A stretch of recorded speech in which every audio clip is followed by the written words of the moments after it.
प्यारे बच्चों, आज का क्लास आप सभी के लिए बहुत ही ज्यादा इम्पोर्टेंट है क्योंकि आज के क्लास में हम लेके आए हैं आपके लिए 12th क्लास के बायोलॉजी का top 70 most important objective question. और ये सारे प्रश्न आपके एग्जाम के लिए बहुत ज्यादा इम्पोर्टेंट है। तो बच्चों, आज के क्लास को बिल्कुल ध्यान से देखिएगा और आज के इस क्लास में दिए जाने वाले बायोलॉजी के इस 70 ऑब्जेक्टिव को आप लोग अच्छे से याद भी करते चलिएगा। ओके जी, चलिए फिर क्लास को स्टार्ट करते हैं। आप लोग भी हमारे साथ आंसर को लगाते चलिएगा जिससे कि ये सारा प्रश्न आपको क्लास में ही अच्छे से याद हो जाएगा। देखिए, पहला नंबर सवाल पूछा जा रहा है, वायु परागित पुष्प सामान्यतः होते हैं। अब आपको बताना है वायु परागित जो पुष्प होते हैं वो कैसे होते हैं। तो वायु परागित पुष्प सामान्यतः छोटे और रंगहीन होते हैं। इसीलिए बच्चों करेक्ट आंसर हमारा ऑप्शन नंबर बी और सी हो जाएगा। तो हमारा करेक्ट आंसर कौन सा होगा? विकल्प नंबर डी होगा, क्योंकि विकल्प नंबर डी में दिया गया बी और सी दोनों। ओके बच्चों, चलो आगे बढ़ते हैं। अगला नंबर सवाल देखिए, दूसरा नंबर सवाल पूछा जा रहा है, निषेचन क्या होता है? बच्चों बहुत ज्यादा इंपॉर्टेंट है, कई बार आपके एग्जाम में आया हुआ प्रश्न है, इसलिए इसको जरूर याद रखिएगा। निषेचन जो होता है बच्चों वो होता अंडा तथा नर न्यूक्लियस का संयोजन। Correct answer option number A हो जाएगा 2 का। ओके, चलो आगे बढ़ते हैं। अगला नंबर सवाल देखिए, तीसरा नंबर सवाल पूछा जा रहा है, एनीमोफिली नामक परागण किसके द्वारा होता है? एनीमोफिली नामक जो परागण होता है वो होता है हवा के द्वारा। किसके द्वारा बच्चों? हवा के द्वारा। Correct answer option number D होगा। याद रखोगे बच्चों, ये सारा का सारा इंपॉर्टेंट क्वेश्चन है, आपके एग्जाम में आने वाला है। चलो आगे बढ़ते हैं। फोर्थ नंबर सवाल देखिए, पूछा जा रहा है, क्या है? पौधे जो जलीय वातावरण में नहीं पाए जाते हैं वो कौन सा होता है? जो जलीय वातावरण में नहीं पाए जाते, तो भाई ये बबुल कब से जलीय वातावरण में रहने लगा? इसलिए बबुल जो होता है ये जलीय वातावरण में नहीं पाए जाते हैं। Correct answer option number D हो जाएगा। ओके, चलो आगे बढ़ते हैं। मात्र 70 ऑब्जेक्टिव होगा और सारा का सारा इंपॉर्टेंट क्वेश्चन होगा बच्चों। चलो पांचवा नंबर सवाल है, निम्न में से कौन एक लिंगी है? एक लिंगी हमारा कौन सा होगा बच्चों? पपीता हो जाएगा। Correct answer option number C हो जाएगा। 5 नंबर सवाल का जवाब करेक्ट आंसर सी हो जाएगा। चलो आगे बढ़ते हैं। 6 नंबर सवाल का जवाब जल्दी से बता दो, निम्न में से कौन सा पौधा जलोद्भिद होता है? जल्दी से बता दो, निम्न में से कौन सा ऐसा पौधा होता है जो जलोद्भिद होता है? उसका नाम होता है सिंघारा। क्या होता है बच्चों? सिंघारा। Correct answer option number A हो जाएगा। ओके, चलो आगे बढ़ते हैं। अगला नंबर सवाल देखो, 7 नंबर सवाल आपके सामने है और पूछा जा रहा है, निम्न में से कौन सा भाग सूक्ष्म बीजाणुधानी का एक स्तर नहीं है? बता दो कौन सा होगा इसका करेक्ट आंसर। तो वो हमारा होता है बाह्य स्तर। Correct answer option number D हो जाएगा। ओके, चलो आगे बढ़ते हैं। अगला नंबर सवाल देखो, 8 नंबर सवाल पूछा जा रहा है, लघु बीजाणुधानी पैदा होते हैं किसमें? लघु बीजाणुधानी जो पैदा होते हैं बच्चों, लघु बीजाणु जो पैदा होते हैं वो किस में पैदा होते हैं ये बताओ। तो ये होते पराग कोश में। Correct answer option number D हो जाएगा। क्या होगा बच्चों? 8 नंबर सवाल का जवाब correct answer option number D हो जाएगा। चलो आगे बढ़ते हैं। 9 नंबर सवाल देखो, निषेचन के पश्चात पुष्प का कौन सा भाग फल में बदल जाता है? निषेचन के पश्चात पूछा गया आप लोगों से, तो वो होता है अंडाशय। Correct answer option number C हो जाएगा। चलो आगे बढ़ते हैं। 10 नंबर सवाल का जवाब बता दो। 10 नंबर सवाल है, द्विनिषेचन विशेष लक्षण है किसका? द्विनिषेचन जो होता है बच्चों ये किसका एक विशेष लक्षण होता है? तो वो होता है आवृतबीजी पादपों का। Correct answer option number B हो जाएगा। सारे प्रश्नों को बच्चों जरूर याद कर लेना, क्योंकि ऐसा प्रश्न अगर आ गया एग्जाम में तो आप लोग छोड़ के नहीं आओगे। और बच्चा पार्टी जितने भी अभी क्लास को देख रहे हो सभी बच्चे एक बार क्लास को लाइक कर लीजिएगा, और आप हमारे साथ पहली बार जुड़ रहे हो तो सब्सक्राइब भी आप लोग करते चलिएगा। ओके, चलो आगे बढ़ते हैं। 11 नंबर सवाल देखिए पूछा जा रहा है। 11 नंबर सवाल है, निम्नलिखित में कौन यौन संबंधी रोग है? यौन संचारित रोग कौन सा होता है? एड्स होता है, गोनोरिया होता है, सिफिलिस होता है। ये सारा का सारा क्या है बच्चों? यौन संबंधी रोग है। Correct answer option number D हो जाएगा। ओके, चलो आगे बढ़ते हैं। अगला नंबर सवाल देखो, पूछा जा रहा है, एड्स नामक रोग होता है किससे? एड्स नामक जो रोग होता है बच्चों वो किससे होता है ये बता दो। तो ये होता है विषाणु से। कौन सा विषाणु होता है बच्चा पार्टी? तो वो होता है HIV नामक विषाणु। करेक्ट आंसर कौन सा होगा? ऑप्शन नंबर सी हो जाएगा। चलो आगे बढ़ते हैं। 13 नंबर सवाल का जवाब बता दो, कौन सा हार्मोन लेडिंग कोशिका को एंड्रोजन स्रावित करने के लिए उत्तेजित करता है? ऐसा कौन सा हार्मोन है भाई जो कोशिका को एंड्रोजन स्रावित करने के लिए उत्तेजित संबंधित करता है उसका नाम होता है LH, यानी कि ल्यूटिनाइजिंग हार्मोन होता है बच्चों। Correct answer option number B हो जाएगा। चलो आगे बढ़ते हैं। 14 नंबर सवाल का जवाब बता दो। क्या पूछा जा रहा है? ओरेलिया को अन्य नाम से जाना जाता है। ओरेलिया का जो अन्य नाम होता है बच्चों वो क्या होता है? तो वो होता है jellyfish. Correct answer option number C हो जाएगा। याद रहेगा ना बच्चों, बहुत ज्यादा इंपॉर्टेंट क्वेश्चन है। चलो आगे बढ़ते हैं। 15 नंबर सवाल देखो। इनमें किसमें एरील नहीं पाया जाता है? एरील जिसमें नहीं पाया जाता है उसका नाम होता है आम। कौन सा होता है बच्चों? आम होता है। Correct answer option number C हो जाएगा। चलो आगे बढ़ते हैं। 16 नंबर सवाल का जवाब बता दो बच्चा पार्टी। क्लास को आप लोग लाइक करते चलिएगा जितने बच्चे देख रहे हो। देखो भ्रूणपोष का कार्य क्या होता है? भ्रूणपोष का जो कार्य होता है बच्चों वो होता है भ्रूण को पोषण देना। क्या होता है बच्चों? भ्रूण को पोषण देना। Correct answer option number B हो जाएगा। चलो आगे बढ़ते हैं। 17 नंबर सवाल है। जलाशयों में सुपोषण के लिए सबसे प्रभावशाली कौन होता है? जलाशयों में सुपोषण के लिए जो सबसे प्रभावशाली होता है उसका नाम होता है अकार्बनिक फॉस्फेट होता है बच्चों। Correct answer option number A हो जाएगा। याद रखोगे बच्चों। चलो आगे बढ़ते हैं। अगला नंबर सवाल देखो। 18 नंबर सवाल है। गर्भाशय किससे संबंधित है? तो ये हर एक बच्चा को भी पता होगा कि सर गर्भाशय जो संबंधित होता है वो फीमेल रिप्रोडक्टिव सिस्टम से होता है, यानी कि मादा जनन तंत्र से होता है। Correct answer option number B हो जाएगा। चलो आगे बढ़ते हैं। 19 नंबर सवाल देखो। पूछा जा रहा है ओपेरॉन मॉडल में रिप्रेसर प्रोटीन को बनाने वाला जीन कौन सा होता है? बता दो बच्चों कौन सा होगा? ओपेरॉन मॉडल में रिप्रेसर प्रोटीन को बनाने वाला जो जीन होता है उसका नाम बता दो। तो वो होता है regulator. Correct answer option number C हो जाएगा। चलो आगे बढ़ते हैं। 20 नंबर सवाल का जवाब बता दो। मानव शुक्राणु के क्रोमोसोम का निर्माण होता है किसके द्वारा? मानव शुक्राणु के क्रोमोसोम का निर्माण होता है गोल्जी काय द्वारा। बच्चों ये प्रश्न कई बार एग्जाम में पूछा गया तो इसको भी आप लोग जरूर याद रखिएगा। चलो आगे बढ़ते हैं। 21 नंबर सवाल देखो। पूछा जा रहा है वर्तमान समय में भारत में गर्भ निरोध की सर्वाधिक मान्य विधि कौन सी है? वर्तमान समय में आपसे पूछा गया, जल्दी से लगा दो। तो वो होता है अंतः गर्भाशय युक्तियां। Correct answer option number C हो जाएगा। चलो आगे बढ़ते हैं। 22 नंबर सवाल है। कॉपर टी का कार्य क्या होता है? कॉपर टी का कार्य है फर्टिलाइजेशन को रोक देना। क्या होता है बच्चों? निषेचन को रोकता है। Correct answer option number C होगा 22 का। चलो आगे बढ़ते हैं। 23 नंबर सवाल का जवाब बताओ। 23 नंबर सवाल है। निम्न में से कौन रेट्रोवायरस द्वारा उत्पन्न होता है? रेट्रोवायरस के द्वारा जो उत्पन्न होता है उसका नाम बताओ। वो होता है एड्स। क्या होता है बच्चों? एड्स होता है। 23 का correct answer option number B हो जाएगा। चलो आगे बढ़ते हैं। 24 नंबर सवाल है। सहेली क्या होता है भाई? ये तो बड़ा ही आसान सा सवाल है लेकिन बहुत ज्यादा इंपॉर्टेंट क्वेश्चन है। इसका आंसर जल्दी से बता दो। क्या होता है बच्चों? मुखीय गर्भ निरोध गोली है बच्चों। Correct answer option number A हो जाएगा। चलो आगे बढ़ते हैं। 25 नंबर सवाल का जवाब बता दो। सहेली जो एक महिला गर्भ निरोधक गोली है उपयोग की जाती है, कब की जाती है ये बताओ। कब उपयोग में लाई जाती है बच्चों? साप्ताहिक। Correct answer option number B हो जाएगा। चलो आगे बढ़ते हैं। 26 नंबर सवाल है।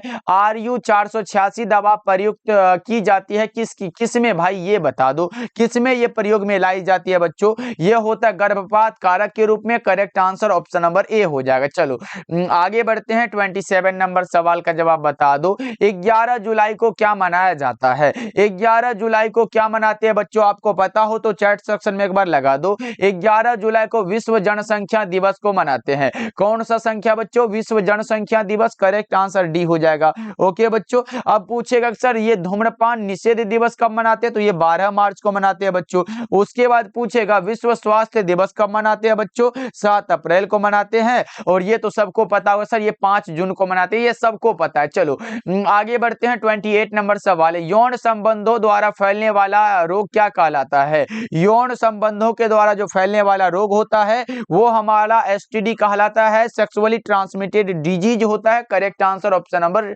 सी हो जाएगा। चलो 29 नंबर सवाल है। WHO का केंद्र स्थित है कहां पर?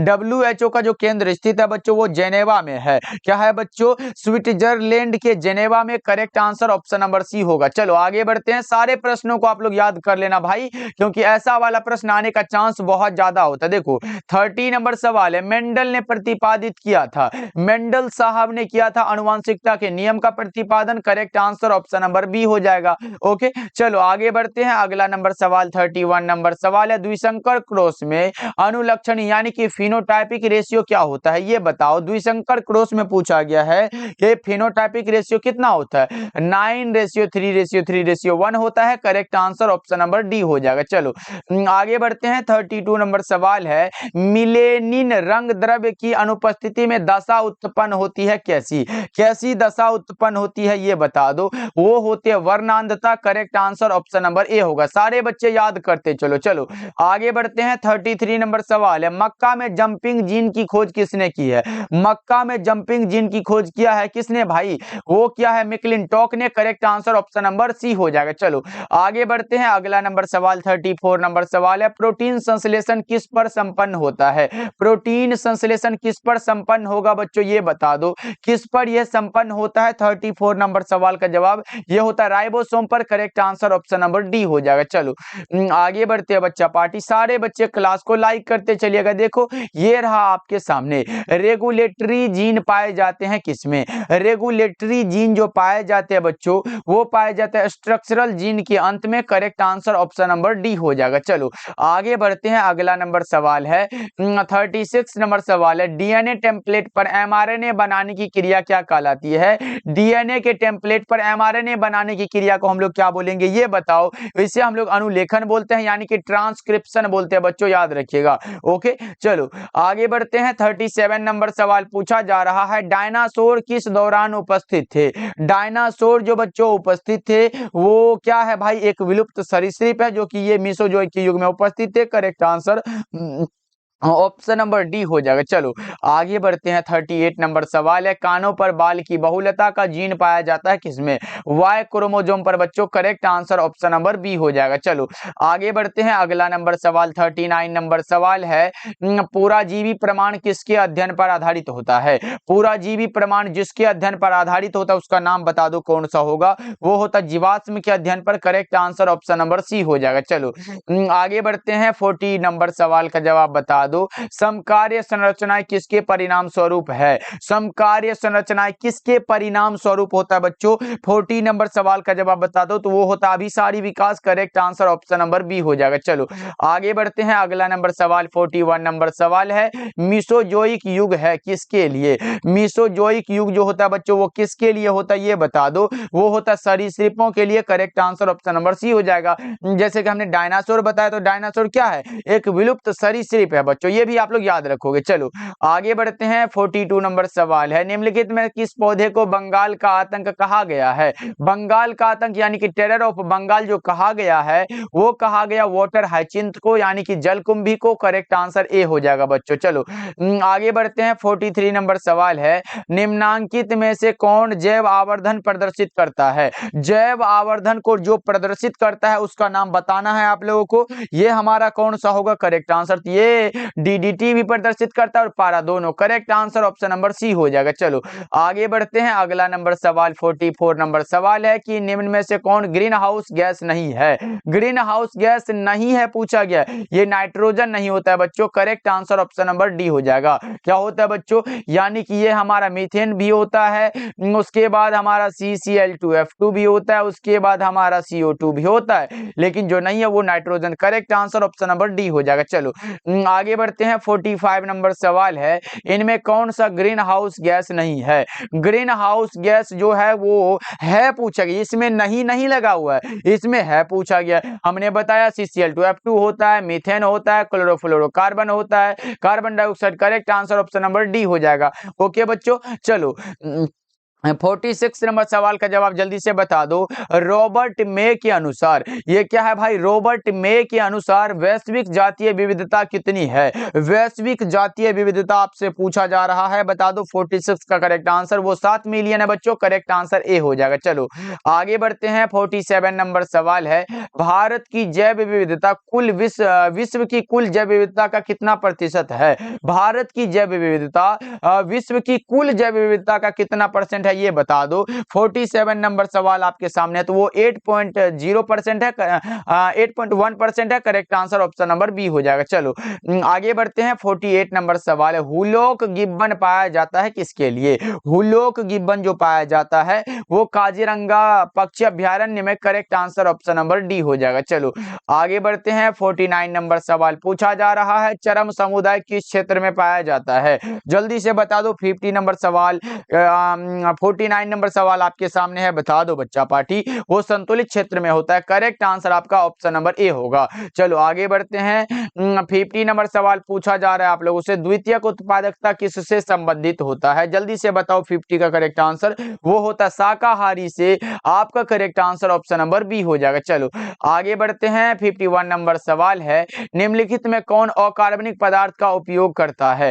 अकार्बनिक पदार्थ का जो उपयोग करता है उसका नाम होता है स्वपोषी। कौन सा बच्चों? स्वपोषी। Correct answer option number A हो जाएगा। चलो आगे बढ़ते हैं। 52 नंबर सवाल है, एगारोज किससे प्राप्त होता है? एगारोज प्राप्त होता है समुद्री घास से। किससे बच्चों? समुद्री घास से। करेक्ट आंसर बी हो जाएगा। चलो 53 नंबर सवाल है, रेस्ट्रिक्शन एंजाइम जाने जाते हैं आणविक कैंची के रूप में। रेस्ट्रिक्शन एंजाइम जाने जाते हैं आणविक कैंची के रूप में। करेक्ट आंसर आपका ऑप्शन नंबर बी हो जाएगा। चलो आगे बढ़ते हैं। 54 नंबर सवाल पूछा जा रहा है क्या? 54 नंबर सवाल है, जैविक खाद्य का मुख्य स्रोत क्या होता है? जैविक खाद्य का जो मुख्य स्रोत है बच्चों वो कौन सा होता है? जीवाणु होता है। याद रहेगा ना। चलो आगे बढ़ते हैं। 55 नंबर सवाल है, दूध को दही में बदलने से किस विटामिन की मात्रा बढ़ जाती है? दूध को दही में बदलने से जिस विटामिन की मात्रा बढ़ जाती है उसका नाम होता है विटामिन B12। क्या होता है बच्चों? Vitamin B12। Correct answer option number A हो जाएगा। चलो आगे बढ़ते हैं। 56 नंबर सवाल है, रेशम के धागे में कौन सा प्रोटीन होता है? रेशम के धागे में प्रोटीन होता है फिब्रोइन। कौन सा बच्चों? Fibroin. Correct answer option number A हो जाएगा। चलो 57 नंबर सवाल पूछा जा रहा है आप लोगों से। 57 नंबर सवाल है, आरएनए से जो डीएनए बनता है उसे हम लोग क्या कहते हैं? कंप्लीमेंट्री डीएनए कहते हैं। क्या कहते हैं बच्चों? सी डीएनए कहते हैं। करेक्ट आंसर डी हो जाएगा। चलो आगे बढ़ते हैं। 58 नंबर सवाल है, निम्नलिखित में किसकी प्रचुरता कोलेस्ट्रम में होती है? जिसकी प्रचुरता कोलेस्ट्रम में होती है उसका ही नाम आपको बताना है और वो होता है हमारा IgA। Correct answer option number A हो जाएगा। क्या होगा बच्चों? इम्यूनोग्लोबुलिन ए होता है। Correct answer option number A हो जाएगा। चलो 59 नंबर सवाल पूछा जा रहा है, बी लिम्फोसाइट का निर्माण कहाँ होता है? बी लिम्फोसाइट पूछा गया, टी लिम्फोसाइट पूछे या फिर बी लिम्फोसाइट पूछे, दोनों का निर्माण अस्थि मज्जा में ही होता है बच्चों। Correct answer option number A हो जाएगा। चलो आगे बढ़ते हैं। 60 नंबर सवाल है, एलर्जी के कारण निकलने वाला रसायन कौन सा होता है? एलर्जी के कारण निकलने वाला जो रसायन होता है उसका नाम होता है हिस्टामिन। क्या बच्चों? हिस्टामिन। करेक्ट आंसर ए हो जाएगा। चलो 61 नंबर सवाल है, पहली ट्रांसजेनिक फसल कौन सी थी? तंबाकू। पहली ट्रांसजेनिक फसल का नाम बता दो। तंबाकू। करेक्ट आंसर डी हो जाएगा। चलो आगे बढ़ते हैं। 62 नंबर सवाल आपके सामने है, बता दो। 62 नंबर सवाल पूछा जा रहा है, हवा के वेग को किस यंत्र के द्वारा मापा जाता है? हवा के वेग को जिस यंत्र के द्वारा मापा जाता है उसका नाम है anemometer. Correct answer option number A हो जाएगा। चलो आगे बढ़ते हैं। 63 नंबर सवाल है, निम्नलिखित में कौन सा पिरामिड कभी उल्टा नहीं होता है? ऊर्जा का पिरामिड बच्चों कभी भी उल्टा नहीं होता। Correct answer option number A हो जाएगा। ओके चलो आगे बढ़ते हैं। 64 नंबर सवाल पूछा जा रहा है, क्या है? पारिस्थितिक तंत्र में ऊर्जा का प्रवाह जो होता है वो कैसा होता है? जल्दी से बता दो। पारिस्थितिक तंत्र में ऊर्जा का जो मुख्य स्रोत होता है ये बता दो कौन सा होगा? वो होता है सूर्य होता है। Correct answer option number B हो जाएगा। चलो आगे बढ़ते हैं। 65 नंबर सवाल है कि विश्व की सबसे अच्छी दुधारू नस्ल कौन सी है? Holstein Friesian. Correct answer C हो जाएगा। चलो आगे बढ़ते हैं। 66 नंबर सवाल है, प्रथम निर्मित परजीवी गाय का नाम इनमें से कौन है? कौन सा है बच्चों ये बता दो। 66 का करेक्ट आंसर वो होता है रोजी। Correct answer option number D हो जाएगा बच्चों। चलो आगे बढ़ते हैं। 67 नंबर सवाल है, आधुनिक मानव का वैज्ञानिक नाम क्या है? आधुनिक मानव का वैज्ञानिक नाम आप बताओगे क्या बच्चों? वो है Homo sapiens. Correct answer option number D हो जाएगा। चलो आगे बढ़ते हैं। 68 नंबर सवाल का जवाब बता दो। किसी भी जनसंख्या में उपस्थित समस्त जीन एवं उसके अलील क्या कहलाते हैं? किसी भी जनसंख्या में उपस्थित समस्त जीन एवं उसके अलील जो कहलाते हैं बच्चों, वो कहलाते हैं जीन कोष। Correct answer option number A हो जाएगा। चलो आगे बढ़ते हैं। 69 नंबर सवाल पूछा जा रहा है, पारिस्थितिक आश्रय होता है किसके और किसके बीच का? पारस्परिक आश्रय जो होता है बच्चों, वो किसके किसके बीच का होता है ये बता दो। वो होता है तितलियों तथा फूलों के बीच का। Correct answer option number B हो जाएगा। चलो आगे बढ़ते हैं। 70 नंबर सवाल और आज के क्लास का लास्ट सवाल है, लेग हॉर्न इनमें से किसकी एक उन्नत किस्म है? लेग हॉर्न पूछा गया, वो होता है चूजा का। Correct answer option number B हो जाएगा बच्चों। चलो जी, आज का क्लास आपको कैसा लगा कमेंट करके बताइएगा आप लोग। और जितने बच्चे हमारे द्वारा तैयार फिजिक्स केमिस्ट्री और बायोलॉजी का नोट्स नहीं लिए हो तो भाई जल्दी से ले लेके पढ़ लेना। मात्र अगर आप 30 दिन अच्छे से पढ़ लेते हो ना भाई उस पीडीएफ को, ये हम गारंटी ले लेते हैं कि फिजिक्स केमिस्ट्री और बायोलॉजी में आप 80 प्लस अभी से पढ़ के ला सकते हो। तो जरूर लीजिएगा, मात्र 199 में मिल रहा है। कॉल करिएगा 70 82 16 85 नंबर पे और जल्दी जल्दी से आप लोग ले लेना और अच्छे से पढ़ लेना है बच्चों। ओके, मिलते हैं फिर अगले क्लास में। आप लोग अपना ध्यान रखिएगा, सारे बच्चे आप अपना ध्यान रखिएगा। ये पीडीएफ के बारे में मैं बता दूं बच्चा पार्टी, ये हिंदी और इंग्लिश दोनों मीडियम के लिए, इसलिए घबराना नहीं है, जल्दी जल्दी से ले लीजिएगा बच्चों। मिलते हैं फिर अगले क्लास में।